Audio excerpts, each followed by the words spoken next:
Hi hello friends, ಎಲ್ರಿಗೂ Sapna vlogs and kitchen ಚಾನಲ್ಗೆ ಸ್ವಾಗತ. ಎಲ್ಲರೂ ಹೆಂಗಿದ್ದೀರಾ, ಚೆನ್ನಾಗಿದ್ದೀರಾ ಅಂತ ಅಂದ್ಕೊಂಡು ಇವತ್ತಿನ ವೀಡಿಯೋನ ಸ್ಟಾರ್ಟ್ ಮಾಡ್ತಿದ್ದೀನಿ. ಯಾರಾದರೂ ಹೊಸದಾಗಿ ನೋಡ್ತಿದ್ರೆ ನಮ್ಮ ಚಾನಲ್ನ ಸಬ್ಸ್ಕ್ರೈಬ್ ಮಾಡ್ಕೊಂಡು ನೋಡಿ ಅಂತ ಹೇಳ್ತಾ, ನಮ್ಮ ವೀಡಿಯೋಗಳು ನಿಮ್ಗೆ ಇಷ್ಟ ಆಗ್ತಿದ್ರೆ ಒಂದು ಲೈಕ್ ಮಾಡಿ, ಶೇರ್ ಮಾಡಿ, ಕಮೆಂಟ್ ಮಾಡಿ. ಇವತ್ತು ಅಮಾವಾಸ್ಯೆ, ಅದಕ್ಕೆ ಬೆಳಗ್ಗೆ ಬೇಗನೆ ಎದ್ಬಿಟ್ಟು ಸ್ವಲ್ಪ ನೆಲ ಎಲ್ಲ ಒರೆಸ್ಕೊಳ್ಳೋಣ ಅಂತ ಮನೆಯೆಲ್ಲ ಒರೆಸ್ಕೊತಿದ್ದೆ ನಾನು. ಅಂದರೆ ಮಕ್ಕಳಿನ್ನೂ ಎದ್ದಿರಲಿಲ್ಲ ಅಂತ ಕಿಚನ್ ಅಷ್ಟೇ ಒರೆಸ್ಕೊತಿದ್ದೀನಿ. ಮಕ್ಕಳು ಎದ್ದಾದಮೇಲೆ ಹಾಲೆಲ್ಲ ಒರೆಸ್ಕೊಂಡ್ರೆ ಆಯಿತು ಅಂತ. ಅಷ್ಟರಲ್ಲಿ ನಮ್ಮ ಕೆಳಗಡೆ ಓನರು ನೀರು ಬಂದಿದೆ ಅಂತ ಫೋನ್ ಮಾಡಿ ಹೇಳಿದ್ರು. ಅಂದರೆ ಮೋಟರ್ ಹಚ್ಕೊಂಡು ನಮ್ಮ ಮನೇಲಿ ವಯರ್ ಹಾಕಿಬಿಟ್ಟು ಅಲ್ಲಿ ವಯರ್ ಹಾಕಿದ್ದೀನಿ ನಾನು, ಕಾಣಿಸ್ತಿರ್ಬೋದು ನಿಮಗೆ. ನಮ್ಮ ಮನೆ ಬೋರ್ಡ್ಗೆ ವಯರ್ ಹಾಕಿ ಕೆಳಗಡೆ ಮೋಟರ್ ಹಾಕಿದ್ರೆ ನಮ್ಮ ಮನೆ ಅಂದರೆ ನಾವು ಯೂಸ್ ಮಾಡೋ ಸಿಂಟ್ಯಾಕ್ಸ್ಗೆ ನೀರು ಹೋಗುತ್ತೆ. ನೀರು ಬಂದಿದೆ ಅಂತ ಹೇಳಿದ್ದಕ್ಕೆ ನೀರು ಹಾಕ್ಕೊಂಡು ಹಂಗೆ ಪೈಪ್ನ ಹಾಕಿಬಿಟ್ಟು, ಅಂದರೆ ಸಿಂಕ್ ಹತ್ರ ಪೈಪ್ನ ಹಾಕಿಬಿಟ್ಟು ಆಚೆ ಕಡೆ ತಂದು ಮನೆ ಹೊರಗಡೆದೆಲ್ಲ ತೊಳ್ಕೊಂಡೆ ನಾನು. ಅಂದರೆ ಒರೆಸೋದ್ಕಿಂತಲೂ ಈ ರೀತಿ ಪೈಪ್ ಹಾಕಿಬಿಟ್ಟು ನೀರೆಲ್ಲ ಉಜ್ಕೊಂಡ್ಬಿಟ್ಟೆ ತೊಳ್ಕೊಂಡ್ರೆ ತುಂಬಾ ಕ್ಲೀನ್ ಆಗಿಬಿಡುತ್ತೆ ಅಂತ ಎಲ್ಲನೂ ತೊಳ್ಕೊಂಡು ಪಾಟ್ ಕೆಳಗಡೆ ಸ್ವಲ್ಪ ಮಣ್ಣಿತ್ತು. ಡೈಲಿ ನೀರು ಹಾಕೋದ್ರಿಂದ ಪಾಟ್ಗೆ ಮಣ್ಣೆಲ್ಲ ಇರೋದ್ರಿಂದ ಅದನ್ನು ಎತ್ಬಿಟ್ಟು ನೀಟಾಗಿ ಎಲ್ಲ ಸ್ವೈಪರಿಂದ ನೀಟಾಗಿ ಎಲ್ಲನೂ ತೊಳ್ಕೊಂಡಾದ್ಮೇಲೆ ಎಲ್ಲನೂ ಸ್ವೈಪ್ ಮಾಡ್ಕೊಂಡು ಬಿಟ್ಟರೆ ನೀರೆಲ್ಲ ಹೊಟ್ಟೋಗುತ್ತೆ. ಮತ್ತು ಗಾಳಿ ಬೀಸ್ತಿರೋದ್ರಿಂದ ಎಲ್ಲ ಒಣಗೋಗ್ಬಿಡುತ್ತೆ.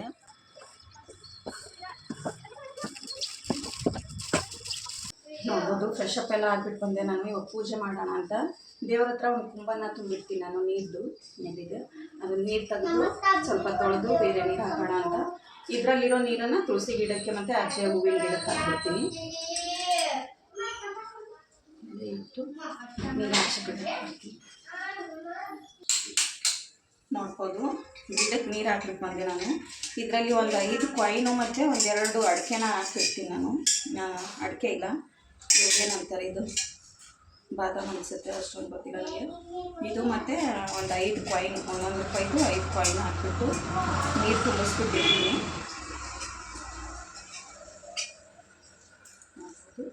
ಕಾಣಿಸ್ತಿದೆ ಅಂತ ಅಂದ್ಕೊಳ್ತೀನಿ. ಮತ್ತು ತೊಳೆದ್ಬಿಟ್ಟು ತುಂಬಿದ ಕೊಟ್ಟದಲ್ಲಿರೋ ನೀರನ್ನು ಹಾಕಿ ಮತ್ತೆ ಅಡುಗೆ ಹಾಕಿಟ್ಬಿಡ್ತೀನಿ ನಾನು. ಎಲೆ ಇದ್ದಾಗ ಎಲೆ ಹಾಕ್ಬಿಡ್ತೀನಿ, ಎಲೆ ಇಲ್ಲ ಅಂದರೆ ಅಡುಗೆ ಹಾಕಿಡ್ತೀನಿ. ಪೀತಾಂಬರಿಂದ ತೊಳ್ಕೊತೀನಿ ಫಸ್ಟು.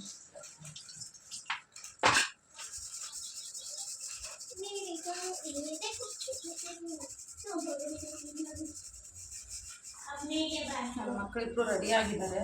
ಅಂದರೆ ಸ್ವಲ್ಪ ದೇವಸ್ಥಾನಕ್ಕೆ ಹೋಗ್ಬರೋಣ ಅಂತ. ಇವತ್ತು ಅಮಾವಾಸ್ಯೆ ಇರೋದ್ರಿಂದ ದೇವಸ್ಥಾನಕ್ಕೆ ಹೋಗ್ಬರೋಣ ಅಂತ. ಬೆಳಗ್ಗೆ ನೀರು ಬಂದಿತ್ತು ಅಂತ ಆಚೆ ಕಡೆ ಎಲ್ಲ ತೊಳ್ಕೊಂಡೆ ನಾನು, ಮನೆ ಮುಂದೆ ಎಲ್ಲ ನೀರು ಕೂಡ ತುಂಬಿಕೊಂಡೆ. ಇವಾಗ ಫ್ರೆಶ್ ಅಪ್ ಆಗಿಬಿಟ್ಟು ಪೂಜೆ ಮಾಡೋಣ ಅಂತ ಗೊತ್ತಾಯ್ತೀನಿ. ಆ ಪ್ಲೇಟ್ ಒಳಗೆ ತಗೊಂಡು ಬಾಮ.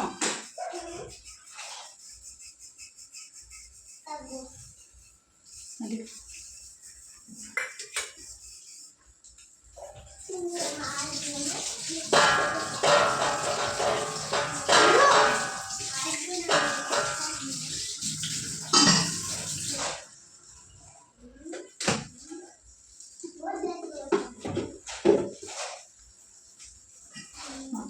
ಈ ರೀತಿ ನೀಟಾಗಿ ತೊಳ್ಕೊಂಡು ಮತ್ತೆ ಇದನ್ನೆಲ್ಲ ಇದ್ರೊಳಗೆ ಹಾಕ್ಕೊಂಡ್ಬಿಡ್ತೀನಿ ನಾನು. ನೀರು ತುಂಬ್ಕೊತೀನಿ ಇದಕ್ಕೆ.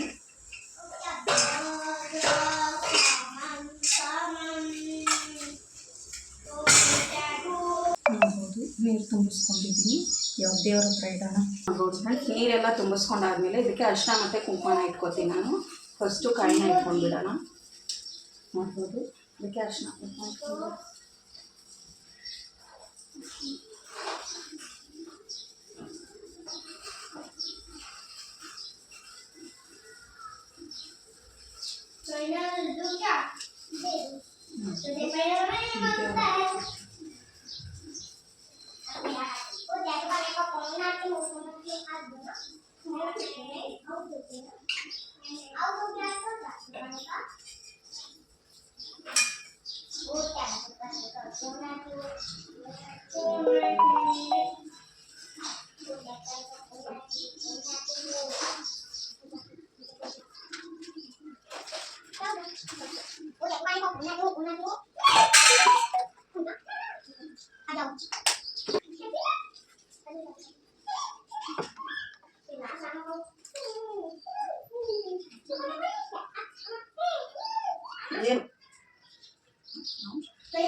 ಎರಡು ಉದ್ದಿನ ಕಡ್ಡಿ ಮತ್ತು ಒಂದು ಸಾಂಬ್ರಾಣಿ ಹಾಕ್ತೀನಿ ನಾನು.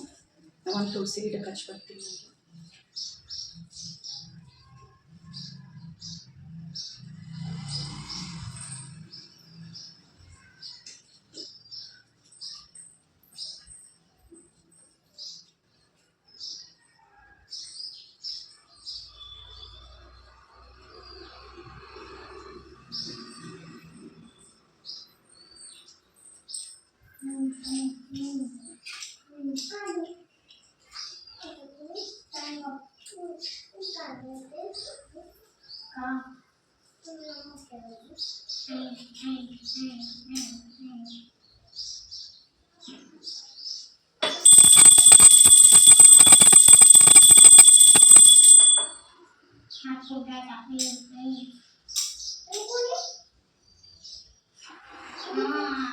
ನೋಡಿದ್ರಲ್ಲ ಫ್ರೆಂಡ್ಸ್, ಪೂಜೆ ಎಲ್ಲ ಮಾಡಿಕೊಂಡೆ. ನಾನು ಆ ಕೊಂಬನ್ನು ಇಲ್ಲಿಟ್ಟಿದ್ದೀನಿ, ನೀರೆಲ್ಲ ತುಂಬಿಸ್ಬಿಟ್ಟು ಪೂಜೆ ಕೂಡ ಮಾಡ್ಕೊಂಡಿದ್ದಾಯಿತು.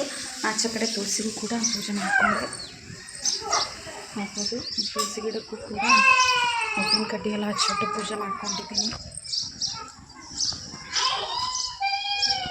ಇವಾಗ ರೆಡಿ ಆಗಿಬಿಟ್ಟು ದೇವಸ್ಥಾನಕ್ಕೆ ಹೋಗಿ ಬರೋಣ ಅಂತ.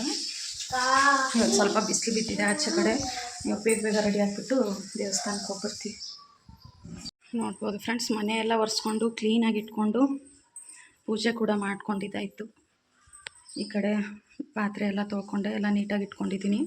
ರೆಡಿ ಆಗಿದ್ದೀವಿ ಇವಾಗ ಹೊರಡೋದಕ್ಕೆ ಅಂತ. ನೋಡ್ಬೋದು ಫ್ರೆಂಡ್ಸ್, ಹೋಗೋದಕ್ಕೆ ಅಂತ ರೆಡಿ ಆಗಿದ್ದೀನಿ. ನನ್ನ ಮಕ್ಕಳು ನಮ್ಮ ಮನೆಯವ್ರು ಬಂದುಬಿಟ್ಟು ಆ ಕೆಳಗಡೆ ಹೋಗಿ ನಿಂತಿದ್ದಾರೆ. ನೋಡ್ಬೋದು, ಅಲ್ಲಿ ಹೋಗ್ಬಿಟ್ಟು ನಿಂತ್ಕೊಂಡಿದ್ದಾರೆ. ಹೋಗ್ತೀವಿ ಇವಾಗ. ಅಲ್ಲಿ ಅಮಾವಾಸ್ಯೆ ದಿವಸ ತುಂಬ ಪಬ್ಲಿಕ್ ಇರುತ್ತೆ, ತುಂಬ ಜನ ಬಂದಿರ್ತಾರೆ. ಮತ್ತು ಅನ್ನಪ್ರಸಾದ ಕೂಡ ಇರುತ್ತೆ. ನಾನೊಂದು ಬಾಟಲ್ ನೀರು ತೊಗೊಂಡಿದ್ದೀನಿ ಮಕ್ಕಳಿಗೆ ಅಂತ. ತುಂಬ ಚೆನ್ನಾಗಿರುತ್ತೆ. ಅಲ್ಲಿ ದೊಡ್ಡದಾಗಿದೆ ದೇವಸ್ಥಾನ, ತುಂಬ ಜನ ಬಂದಿರ್ತಾರೆ. ಮತ್ತು ಒಂಥರ ಅಮಾವಾಸ್ಯೆ ದಿವಸ ದೇವಸ್ಥಾನಕ್ಕೆ ಹೋಗಿ ಬಂದರೆ ಒಂಥರ ನೆಮ್ಮದಿ ಅನಿಸುತ್ತೆ. ಮನೆಯಲ್ಲೂ ಕೂಡ ಪೂಜೆ ಎಲ್ಲ ಮಾಡಿಕೊಂಡೆ. ನಾನು ಮನೆಯೆಲ್ಲ ಒರೆಸ್ಬಿಟ್ಟು ಆಚೆ ಕಡೆ ಎಲ್ಲ ತೊಗೊಂಡ್ಬಿಟ್ಟು ಪೂಜೆ ಎಲ್ಲ ಮಾಡ್ಕೊಂಡಿದ್ದೀನಿ. ಇವಾಗ ನಾನು ಕೂಡ ಕೀ ಹಾಕ್ಕೊಂಡ್ಬಿಟ್ಟು ಹೋಗಬೇಕು ಕೆಳಗಡೆ. ಕೀ ಹಾಕ್ಕೊಂಡ್ಬಿಟ್ಟು ಹೋಗ್ತೀನಿ ಇವಾಗ.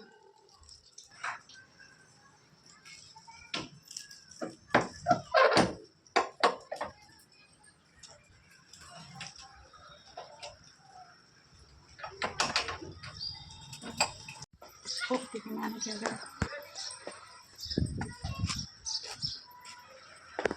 ಇವತ್ತು ಸ್ವಲ್ಪ ಮಳೆ ಕಡಿಮೆ ಇದೆ, ಸ್ವಲ್ಪ ಬೆಳಕಿದೆ, ಮಳೆ ಇಲ್ಲ.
ಹೆಂಗ್ರಿ ಅಜ್ಜ ಇವು ಮಾವಿನ ಹಣ್ಣು ಹೆಂಗ್ರಿ?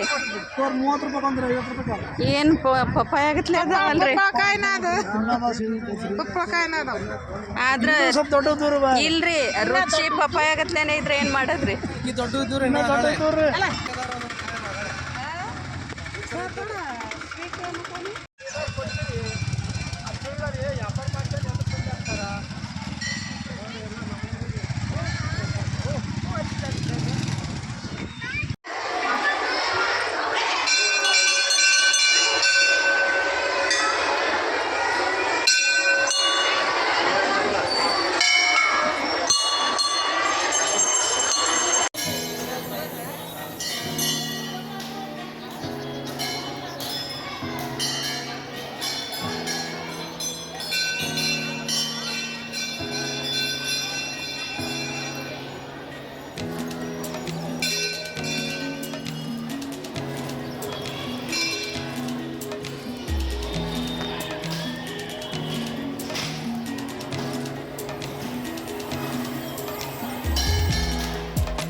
ನೋಡಿದ್ರಲ್ಲ ಫ್ರೆಂಡ್ಸ್, ಇವಾಗೆಲ್ಲ ನಮಸ್ಕಾರ ಮಾಡ್ಕೊಂಡೆಲ್ಲ ಬಂದ್ವಿ ನಾವು.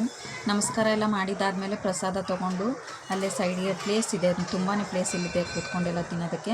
ಅಲ್ಲಿ ಕೂತ್ಕೊಂಡು ಪ್ರಸಾದ ಎಲ್ಲ ತಿಂದಾದಮೇಲೆ ಪ್ಲೇಟ್ ತೊಳ್ಕೊಂಡು ಹೋಗೋದಕ್ಕೆ ಅಂತ ಇಲ್ಲಿ ಬಂದಿದ್ವಿ. ಪ್ಲೇಟ್ ತೊಳ್ಕೊಂಡು ಹೋಗಿ ಅಲ್ಲಿಟ್ಟು ನಾವು ವಾಪಸ್ ಮನೆಗೆ ಬಂದ್ವಿ.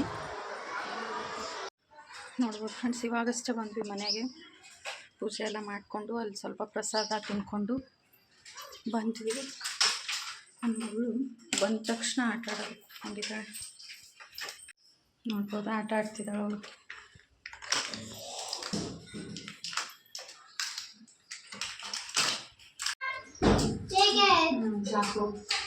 ಡಾಕ್ಟರ್ ಥರ ರೆಡಿ ಆಗಿಬಿಟ್ಟು ಬಂದಿದ್ದೆ ನಾನು. ನನ್ನ ಡ್ರೆಸ್ ಎಲ್ಲ ಚೇಂಜ್ ಮಾಡಿಬಿಟ್ಟು ಬೇರೆ ಕೆಲಸ ಎಲ್ಲ ಮಾಡ್ಕೋಬೇಕು. ಬಟ್ಟೆ ತೊಳೆದಿಲ್ಲ ಏನು, ಅಂದರೆ ದೇವಸ್ಥಾನಕ್ಕೆ ಹೋಗ್ಬಿಟ್ಟು ಬಂದಮೇಲೆ ಬಟ್ಟೆ ತೊಳೆಯೋಣ ಅಂತ ಬಟ್ಟೆ ತೊಳೆದಿರಲಿಲ್ಲ. ಇವಾಗ ಸ್ವಲ್ಪ ಮಧ್ಯಾಹ್ನ ಅಡುಗೆ ಮಾಡ್ಕೋಬೇಕು ಮಕ್ಕಳಿಗೆ ತಿನ್ನೋದಕ್ಕೆ ಅಂತ. ಡ್ರೆಸ್ ಎಲ್ಲ ಚೇಂಜ್ ಮಾಡಿಬಿಟ್ಟು ಅಡುಗೆ ಮಾಡ್ಕೊತೀನಿ, ಅವ್ರಿಗೆ ತಿನ್ನಿಸ್ಬೇಕು. ಸ್ವಲ್ಪನೇ ತಿಂದಿದ್ದಾರೆ ಅವರು. ಅಲ್ಲಿ ಸ್ವಲ್ಪ ಸ್ವೀಟು ಮತ್ತು ಅನ್ನ ಸಾಂಬಾರು ಮಾಡಿರ್ತಾರೆ ಅಮಾವಾಸ್ಯೆ ದಿವಸ. ಸ್ವಲ್ಪ ಪ್ರಸಾದ ತೊಗೊಂಡು ಬಂದ್ವಿ ನಾವು. ಇವಾಗ ಸ್ವಲ್ಪ ಸಾಂಬಾರಿದೆ, ರೊಟ್ಟಿ ಮಾಡ್ಕೊತೀನಿ. ಬಿಸಿ ಜೋಳದ ರೊಟ್ಟಿ ಮಾಡಿಕೊಟ್ಬಿಟ್ರೆ ತಿನ್ಕೋತಾರೆ ಅವರು. ಇವಾಗ ಬಿಸಿ ಜೋಳದ ರೊಟ್ಟಿ ಮಾಡ್ಕೊಂಡು ಬಿಡ್ತೀನಿ. ರೊಟ್ಟಿ ಮಾಡಿದಾದ್ಮೇಲೆ ಬಟ್ಟೆ ತೊಳ್ಕೊತೀನಿ ನಾನು, ಅಂದರೆ ಟೈಮ್ ಆಗೋಗಿದೆ ಅವ್ರಿಗೆ ಊಟ ಮಾಡಿಸ್ಬೇಕಂತ. ಈ ವಿಡಿಯೋ ನಿಮ್ಗೆ ಇಷ್ಟ ಆಗಿದೆ ಅಂತ ಅಂದ್ಕೊತೀನಿ. ಈ ವಿಡಿಯೋ ನಿಮ್ಗೆ ಇಷ್ಟ ಆಗಿದ್ದರೆ ಒಂದು ಲೈಕ್ ಮಾಡಿ, ಶೇರ್ ಮಾಡಿ, ಕಮೆಂಟ್ ಮಾಡಿ. ಹಾಗೂ ಸಪ್ನಾ ವ್ಲಾಗ್ಸ್ ಆ್ಯಂಡ್ ಕಿಚನ್ ಚಾನಲ್ನ ಸಬ್ಸ್ಕ್ರೈಬ್ ಮಾಡ್ಕೊಂಡು ನೋಡಿ.